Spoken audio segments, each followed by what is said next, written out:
Alright. Put some rings on. Welcome to live chat. You are now chatting with King Cooper. Judas on the mic, so it's not nice.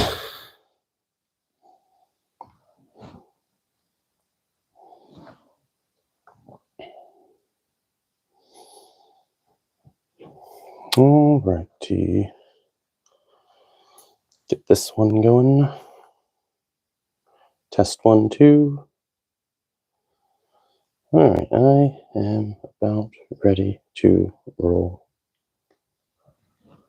a thumbnail.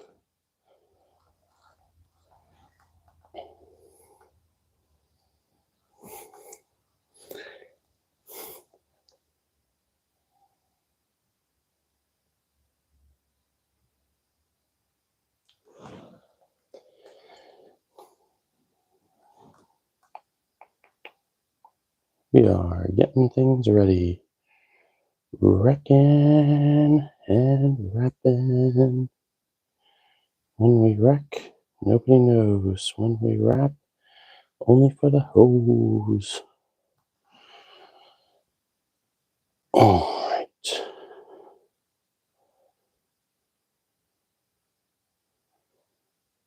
We're about ready to go.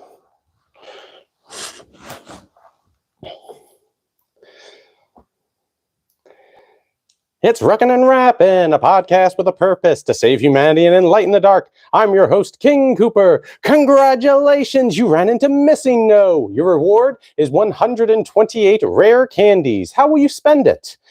Using rare candy to gain levels makes a Pokemon weaker than they would be gaining them naturally. This is true in life too. Money can't buy experience. Turning now to Shakespeare. We've got another procreation sonnet. He seems to be fixated on the topic. He expresses the young man's obligation and necessity to have children in order to transfer beauty to the following generation. Here's Shakespeare's sonnet number 6. Then let not winter's ragged hand deface in thee thy summer ere thou be distilled. Make sweet some vial, treasured thou some place, with beauty's treasure ere it be self-killed. That use is not forbidden usury, which happies those that pay the willing loan. That's for thyself to breed another thee, or 10 times happier, be it 10 for 1. 10 times thyself were happier than thou art, if 10 of thine 10 times refigured thee. Then what could death do if thou shouldest depart, leaving thee in posterity? Be not self-willed, for thou art much too fair to be death's conquest and make worms thine heir. Seriously studying these works diffuses the mystery of Shakespeare. Like how we've seen so many sonnets on the same scene. It might be more enjoyable to not know what he's saying. For this reason, I don't like to learn the lyrics of all rap songs, and especially true with Eminem's fast raps. In some way, it takes away from the song. Thinking too much ruins emotions. Zimmy Zamboomafoo, let's wreck Shakespeare's written.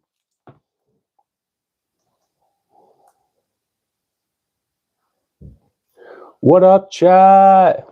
Oh. Based Shakespeare, that's for sure. Oh, Brandon B., you're too kind. Hail King Cooper. Oh, well, this is... Well, chat revolts. What are we going to do? What are we going to do? Meeting press. I don't know what W meeting press means. You found the Wrecking and Rapping podcast with King Cooper. I've just started. We just read Shakespeare Sonnet 6, and... Hello. Dildo. All right, we're gonna read. We're gonna wreck Shakespeare's written next. So we're gonna go through some lines in Sonnet 6. Let not winter's ragged hand deface. Hand and face are body parts. Ragged meaning old and torn. This is not the first time we've seen Shakespeare's use of winter along with thy summer, ere thou be distilled. We also discussed last week what being distilled means. Ere, spelled E-R-E, means before. Don't let winter destroy your summer before producing goods. Make sweet some vial. The vial would be the sweet essence created from distillation. Treasure thou some place with beauty's treasure, ere it be self unalived. There's a double entendre with treasure. First use is to cherish, and the second is treasure as valuable goods. That use is not forbidden usury. We've discussed usury before. There's wordplay with use and usury, saying there's nothing wrong with using your body's goods.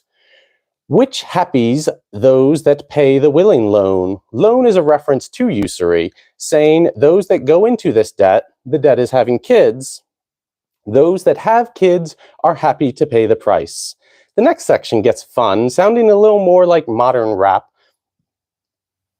with all the babies that are about to pop up. Thyself to breed another thee. Rhymes, another thee is your kid.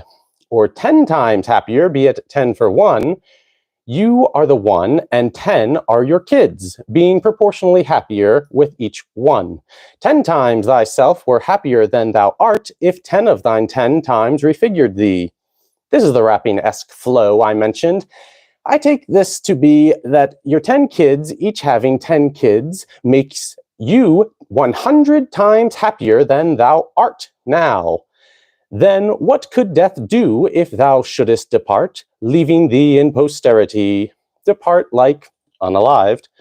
Even though your mortal coil is gone, you live in posterity. Live on through your future generations.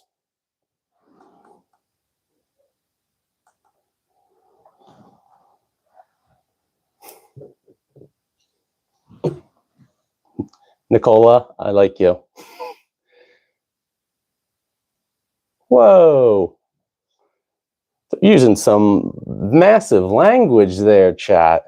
But yeah, this is a lecture mostly on classic literature, rap. I'll be doing some Eminem in a moment, some fast rap, you know, the Eminem's rap god, such like that. Be not self-willed, for thou art much too fair to be death's conquest, and make worms thine heir. Self-willed seems like stubborn. Then you're too beautiful to be beaten out of existence. Making worms thine heir is not having kids, and when put in the ground, worms would be feeding and breeding on your ragged flesh.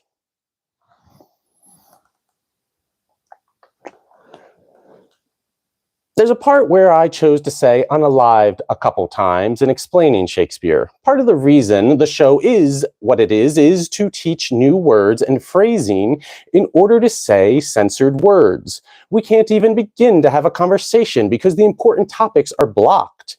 Through improving our language, we can circumnavigate this obstacle. There are ideas humans have had and ways of thinking that if a person has not been made aware of, they cannot see what's in front of them. Let's move on to rap. Speaking of fast Eminem earlier, for the rapping portion is a song I've learned because I like the message in the words. I trade the musical aspect for a motivational one, as I repeat the song to myself like a mantra. People should understand about art. There are many ways to consume it beyond the 5 senses. I see a lot with people recording themselves thinking the audience will see what they saw. Even Eminem on Mike Tyson's podcast mentioned how, while performing at the Oscars, his microphone pack was dangling and he thought that's all people would notice. Stop trying to put yourself in someone else's head. This is the last verse on Eminem's Offended.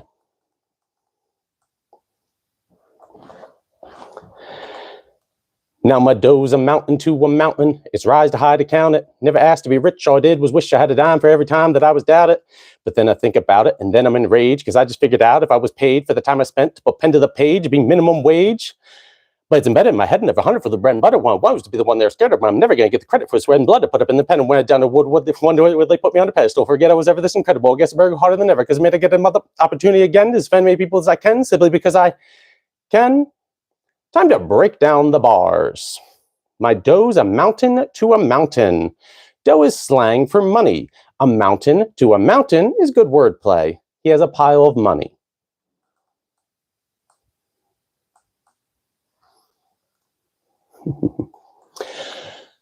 All I did was wish I had a dime for every time I was doubted. He's describing the struggle to become great. People will doubt you well after you've proven them wrong.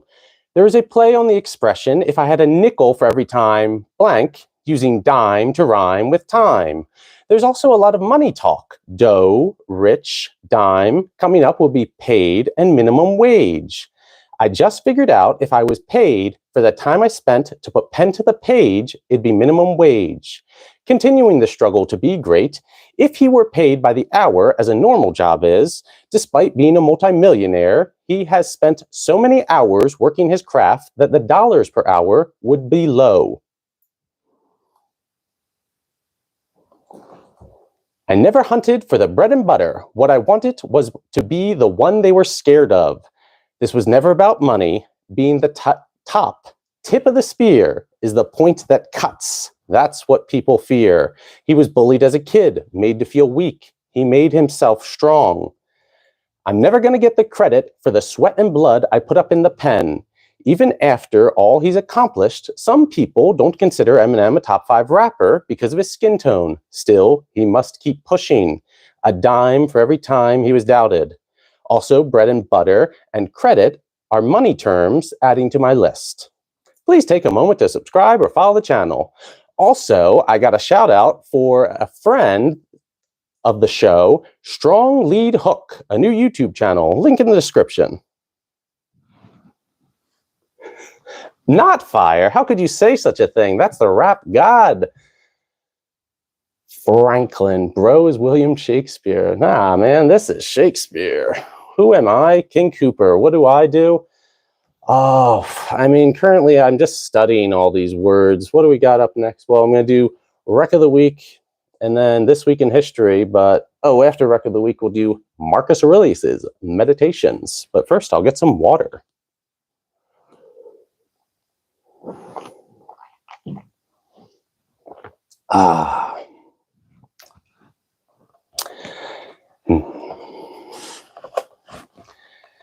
Now for This Week in History.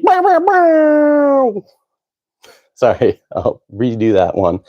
Now for the Wreck of the Week. What's wrecking King Cooper's week? Snow.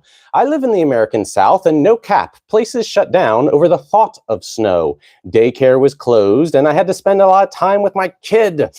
We got to build a snowman for the first time, which was nice, but we're wrecking right now.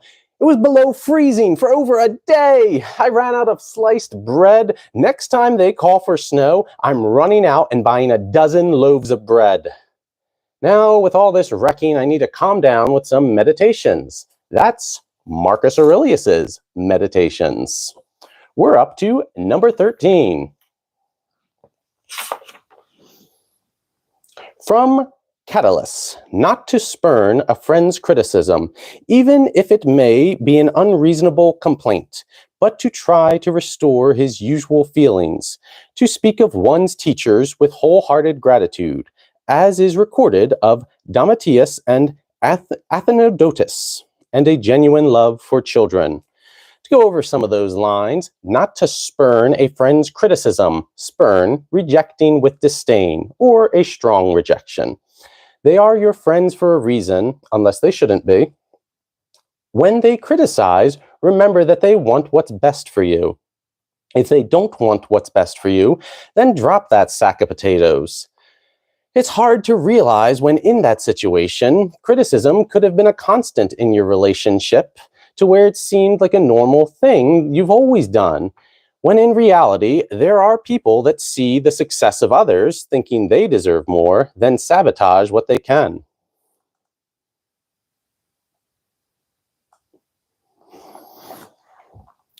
Even if it may be an unreasonable complaint, try to restore his usual feelings.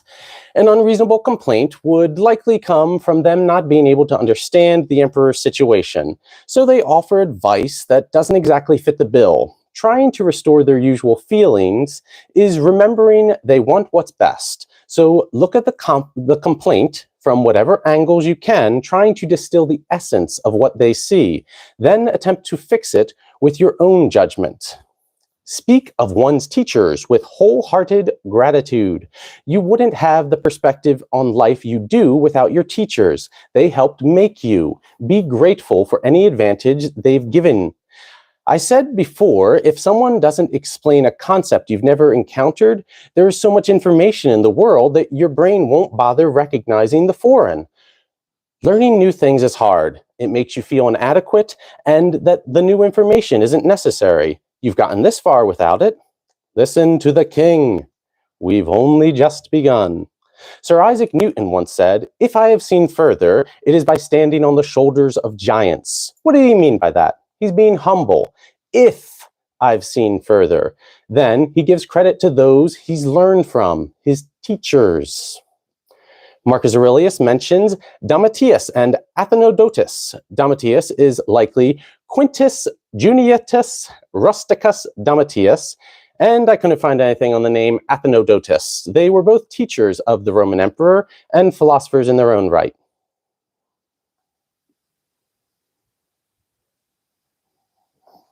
A genuine love for children. Through Shakespeare, the Bible, and elsewhere, we've discussed how everything we do is for the children. Do your best to give them more. And the person who yells at kids or wants to educate them with adult ideas before they're ready to grow up, that person should not be trusted. What do we got going on, chat? Oh, thank you, 777 King, saying I have a royal intellect. 7 being a archetypal holy number, by the way.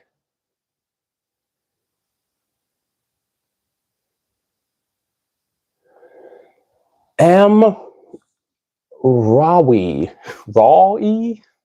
asked, tell me, where can I get the king's set crown with the shoulders from? Well, it's all been pieced together. I mean, I think this chair is like custom thrones, maybe. The crown is a person on Etsy. I believe it's Crowns I Love. The shoulders were another one on Etsy, but I don't know who they come from.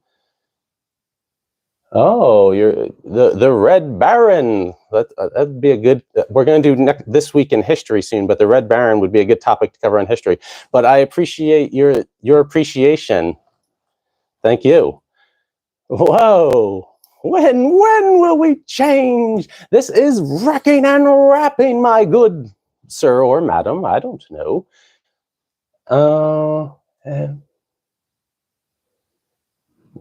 You're not familiar with Etsy?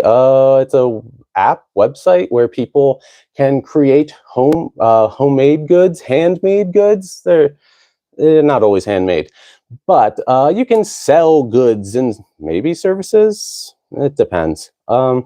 Yeah, Etsy.com. You'll find things. Oh, it appears chat has made some friends. Good for you.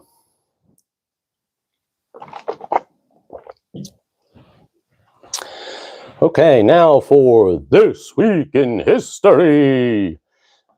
On January 26, 1942, the first American expeditionary force arrived in Belfast, Northern Ireland, setting sail from Brooklyn, New York, into the European theater of war. This officially marked the beginning of American involvement in World War II. The first troops were part of the 34th Infantry Division, also known as the Red Bull Division, a National Guard unit consisting of troops from Iowa, Minnesota, North Dakota, and South Dakota. Until then, German U-boats were operating with impunity off the Atlantic coast of the United States. Impunity means without punishment. If you're enjoying the show, please leave a comment. I'd love for you to join in the conversation.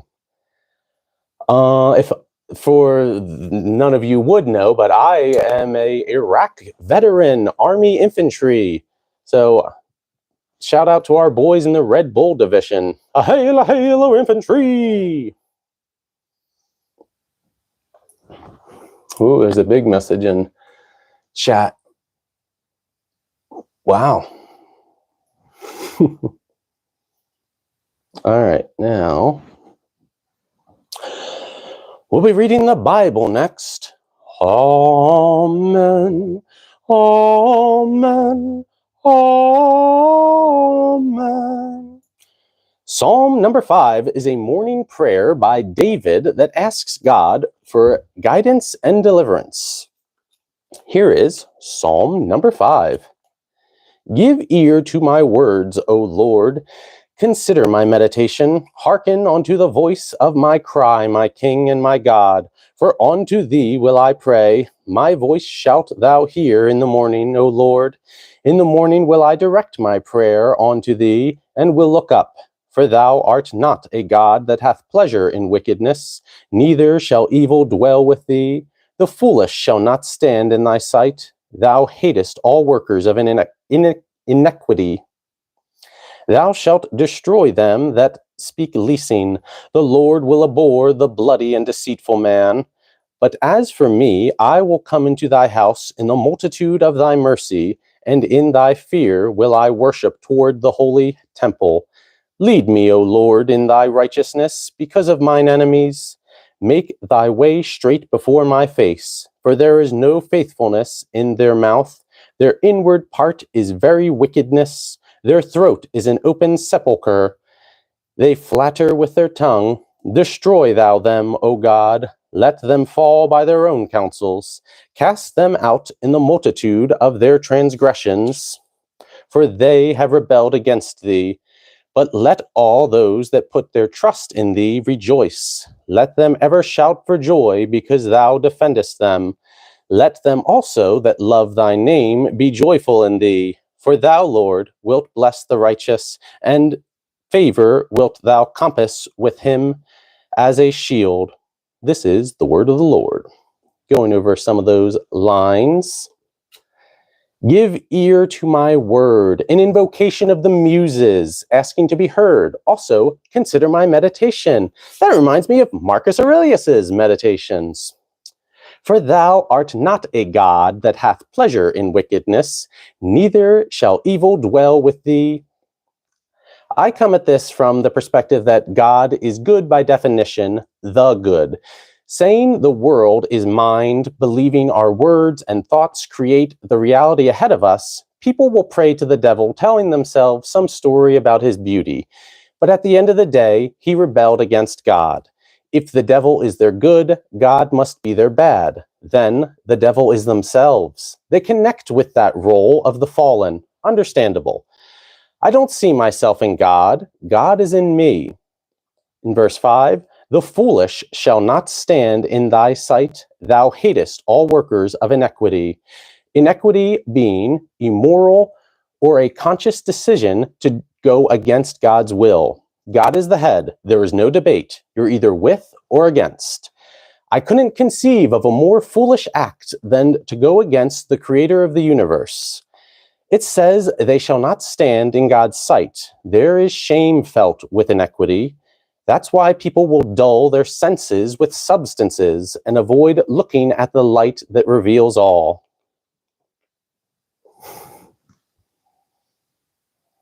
This is 777. See, you're with the seven pyramid. With the, what I said, holy archetypal holy number. There's 7 viewers right now.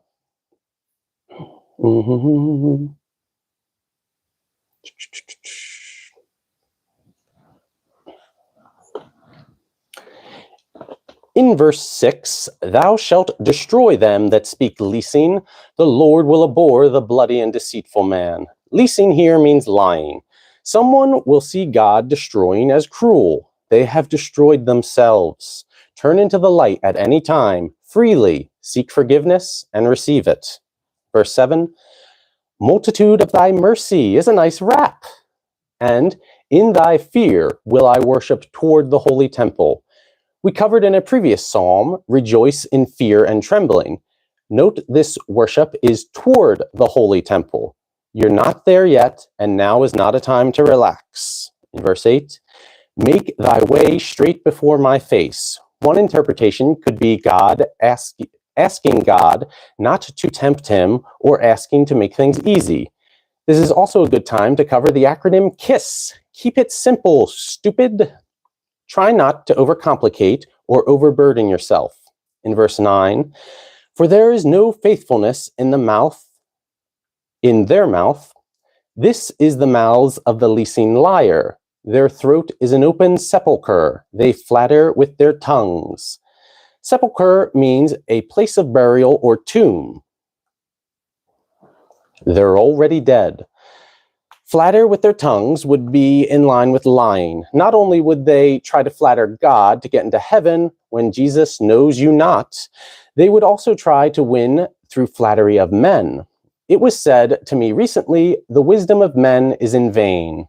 Now in verse 10, destroy thou them, O God, let them fall by their own counsels. Like I said, they destroy themselves. God doesn't have to bring down a hammer. As soon as they turn their backs, they're doomed. Falling by their own counsels is hubris of man, thinking their reason or science can save them or lead them to light. Cast them out in the multitude of their transgressions, for they have rebelled against thee.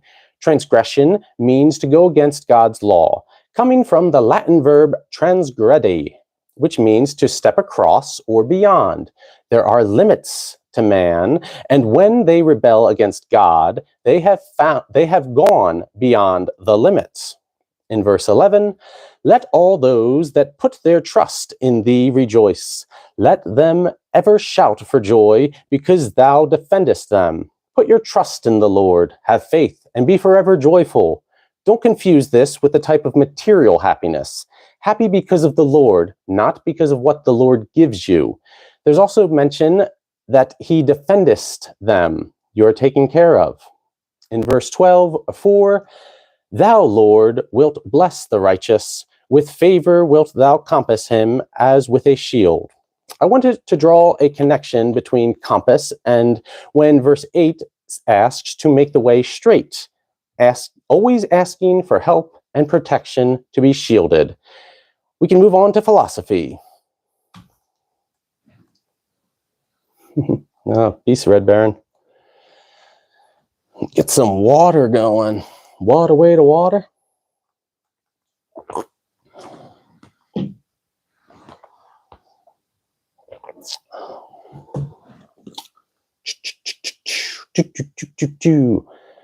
Alrighty. Did somebody say philosophy? We're reading the 50 philosophy ideas you really need to know. We're up to number 15, the boo hooray theory. This book was written in 2007, before the first iPhone was made. A more modern version would be the like-dislike theory, arguing that moral theory boils down to likes and dislikes, or boos and hoorays, calling it emotivism, claiming morals stem from our emotions. Notice this is a binary way of thinking. It could just as easily be 1 for good, 0 for bad, attempting to cut out all the wasteful arguing. Perhaps an umbrella to emotivism is subjectivism, that opinions on right and wrong are subjective based on a personality and culture. The Scottish philosopher David Hume said in a treatise of human nature, take any action allowed to be vicious, willful violence, for instance. Examine it in all lights and see if you can find that matter-of-fact or real existence which you call vice. In whichever way you take it, you find only certain passions, motives, volitions, and thoughts. There is no other matter of fact in the case. The vice entirely escapes you. As long as you consider the object, you never can find it, till you turn your reflection into your own breast and find a sentiment of disapprobation, which arises in you toward this action. Here is a matter of fact, but 'tis the object of feeling, not of reason. It lies in yourself, not in the object. Feeling, rather than reason, provides the motive for our moral actions. And here is a picture of David Hume on a treatise of human nature. What a strapping young buck. We have a quote from William Shakespeare. Does that name sound familiar? Has anybody heard of William Shakespeare? Maybe from Sonnet number 6? There is nothing either good or bad, but thinking makes it so. That thinking word is man's doing. Think something, then make it so. Not intrinsic in the object. This should serve as a warning for thinking God is wrong. Thinking is an earthly deed and not to be trusted. Thinking cannot produce fact. The most common criticism of emotivism is that it fails to capture the logic of ethical discourse, the characteristic patterns of reasoning and rational argument that underlie it. To rectify this, a school of thought branching from subjectivism is prescriptivism. The moral items prescribe how to feel. They tell us what to do and how to behave. In this way, moral commands become universal and must be followed by everyone, including the rule creator. There is no special circumstances or loopholes. That is to say, not realistic. Nowadays, it's popular to think of things on a spectrum. Spectrum implies no hard lines, no rules. Hello, Oscar. I believe I've seen you before. Welcome back to the party. A simplistic description of emotivism is morals are not descriptions of the action, but are feelings of the action. When saying something is wrong, what it's really saying is it feels wrong to the individual spouting the morals. Those arguing against say there isn't enough ethical knowledge, where the emotivist believes there is nothing ethical to know. We're not making claims on ethical fact, rather expressing our feelings, and feelings cannot be true or false.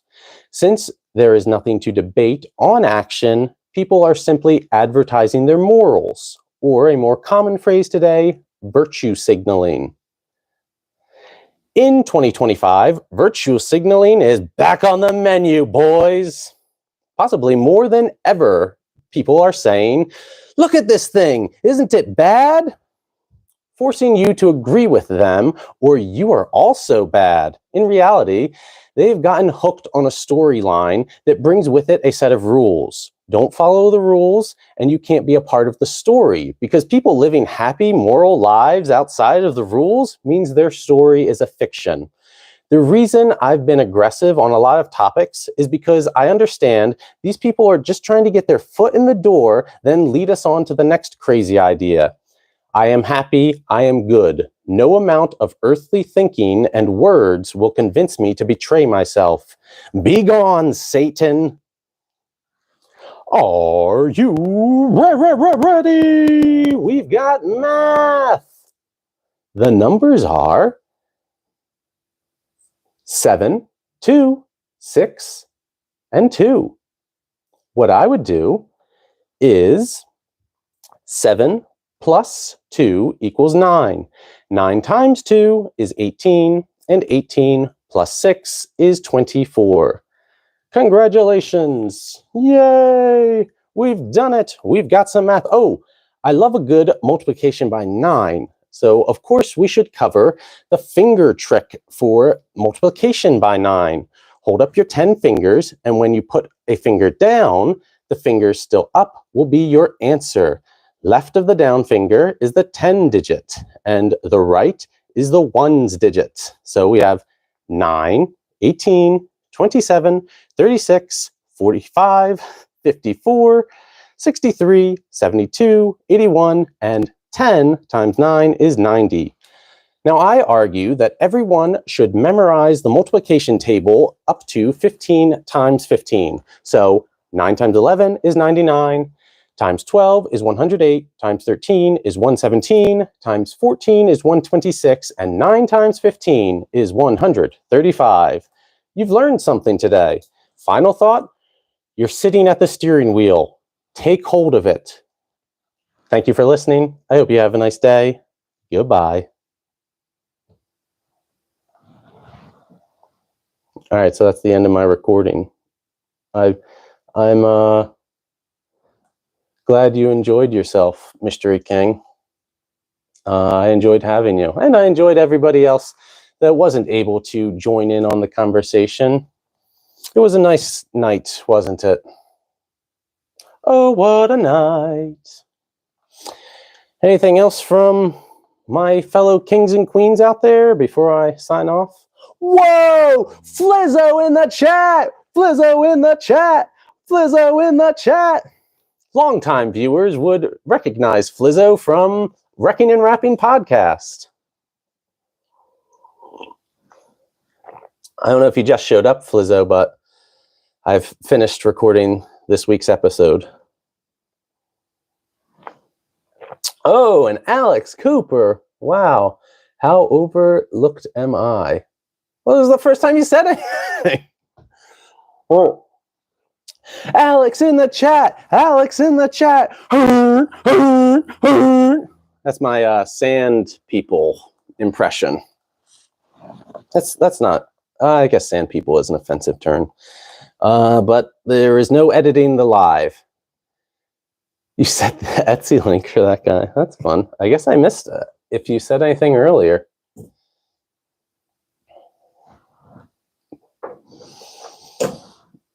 Well, I was going to get off now, but I guess I have to have this conversation, or I could continue it on the Discord. If you're watching, join our Discord.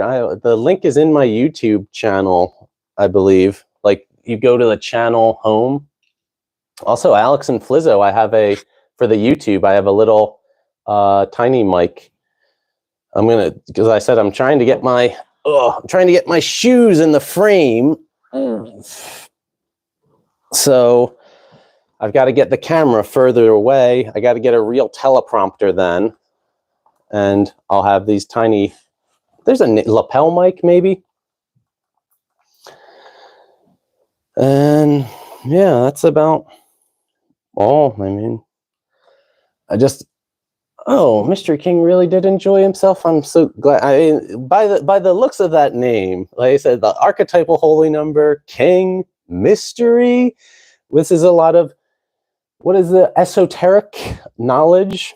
So by the looks of that name, I would assume you would like the content of Wrecking and Rapping, a podcast with a purpose.